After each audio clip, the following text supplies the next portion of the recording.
Welcome to episode 4 of Admiral Ocean. I'm Sky Sanders, your host, and there are a lot of cool things to talk about this week. The football season may have come to an end, but that doesn't mean there are no sports to cheer for. The Admiral basketball teams have taken to the court and are off to a great start in the season. Reporter Cam Britton has a look at what is in store with Lady Admirals basketball. As the season changed from summer to fall, our focus shifts to the basketball court. The Lady Admirals have already started the season, and it looks like it's going to be a great year. Coach Glass has the ladies going through drills and scrimmages daily. Coach Glass knows what they need to work on to be successful. Well, right now we're focusing on moving past where we were last year. So we were 23-3. We made it to the Elite Eight, and after being put out in the Elite Eight, our next goal is Final Four championship run. So right now we've been faced with a lot of injuries and getting people to play together and figure out the system. So we're on an uphill trend. We're not at all where we need to be, but I have very high hopes for this team this year. No team can just rely on talent of a couple of players. It's going to be a team effort, and Coach Glass knows they can do it. Well, every day is a challenge. We come in every day. We talk about bringing energy. We talk about being a good teammate. We talk about camaraderie. We talk about all the things that it's going to take to push us over the edge. And then at the end of the day, we just work. Man, we come in every day and we just go to work. Last year, our offense carried us, and this year I think we're realizing that our defense is what's going to push us over the top. We have to be able to defend from the top to the bottom, and they're really starting to buy into that, and I think that's going to give us the edge. One thing is for sure, our Lady Admirals are going to give 100% to make this a winning season. Admiral basketball never lets down, and this year's Lady Admirals are going to bring on the heat. Be sure to come out to the Burt Jenkins Gym and support our Lady Admirals. Go Admirals.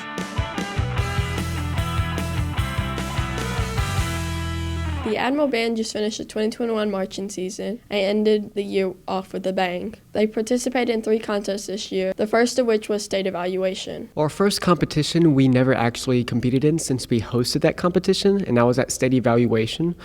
But from the results of that, I believe that was our first introduction into the competitions, and that went extremely well. The second competition was held at West Harrison, which the band scored once again and won second place overall.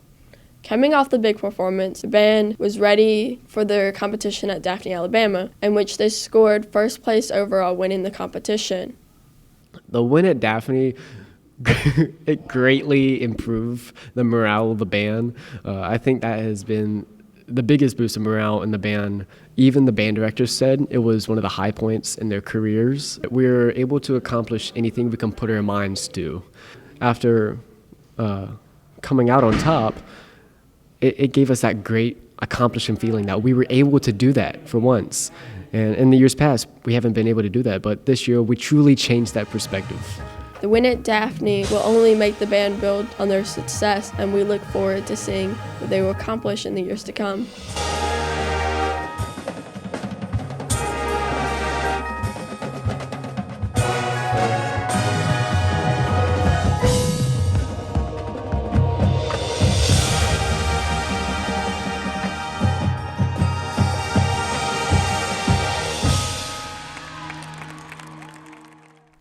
National Technical Honor Society, as well as National Honor Society, recently had their annual inductions. These honorary organizations are represented at schools all over the nation, and Gulfport High has many students who showcase the morals and academics required to make it in. National Technical Honor Society aims to recognize the talents of career and technical education students. They work on career building with students through community involvement. The National Technical Honor Society, or NTHS for short, is an organization in which second-year CTE students can participate in community projects such as the Samsung Software Tomorrow SWAT-Bot or the Lemelson MIT Invent Team Oyster Cages, just different community projects that will help out. This year, we are building a community garden for food deserts or places that don't have access to healthy, fresh foods. We're going to be doing a prototype out in the old tennis courts, and then later on in the year, we'll be moving it into a food desert in the community. NHS is National Honor Society, and they also have some exciting news. This year, they had 131 inductees, the largest number in Gulfport High's history. The induction ceremony this Thursday was a huge success and a boost in morale for students who weren't able to be inducted last year due to COVID. NHS works on helping the communities throughout the school year. Members are required to have 15 volunteer hours, 5 in club and 10 out of club. Popular volunteer sites include Lynn Meadows and donating items to local charities. Diversity is a part of what makes Gulfport High a great place to teach, learn, and grow. The student body heralds from many parts of the United States and many parts of the world. In addition to English, our students speak Spanish, Vietnamese, Chinese, and French. September 15th through October 15th marked Hispanic Heritage Month. Here's a look into what our school did to honor it.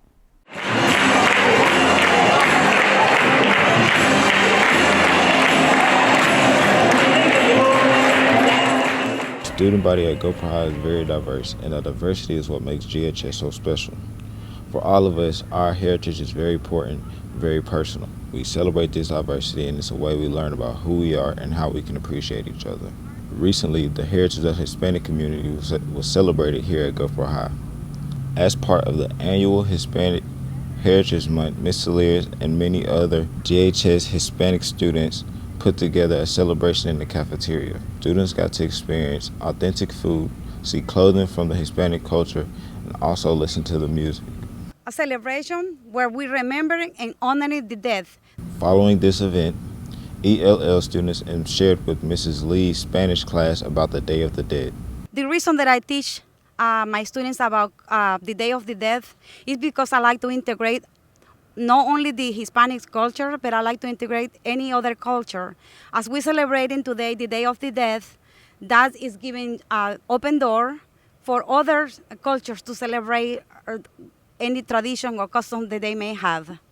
Students learn about the origin of the Day of the Dead and traditions and customs that went along with it. It's so important for students to learn about different cultures and experience these cultures. That's yet another way students learn about how our differences help us live and work together and help us appreciate each other more. The AIG building is filled with spaces to have an opportunity to get out of the typical classroom style and experience a 3D hands-on education. One of those courses is construction. We are very lucky to have the tools and resources for students to work like they are a part of the career they are learning. A collaboration between geometry and construction allowed these classes to use our school's resources to learn from each other. Another thing that makes Gulfport High an awesome place to go is the learning opportunities beyond the normal classroom. All across campus, classes are collaborating together to discover how their lesson relates to other subjects. Recently, geometry classes collaborated with Mr. Huffman's construction classes to design and build kites. The geometry students researched the size ratio and key properties they needed to build the kites. A few days before we actually built our kites, we, in the classroom, researched the different types of kites and the different sciences behind the kites and all the history with the kites. And then they came up with a design on graph paper. They actually sketched it out where they did area and perimeter of their kite, and then that is what they used to go into the construction class to actually help them build the kite. It's one thing to learn about math in a math class, but actually putting it to use outside of class makes it relevant. In our geometry class, we really just focus on the paper pencil side of the mathematics, but with designing our kite, we were actually able to go and make that connection with construction to actually build what they had put on with pencil and paper. So they made that connection, and I think it was really fun for them. Collaborations with students see what they learn being applied in the real world. Experiences like this help the students keep what they learn with them long after the course is over.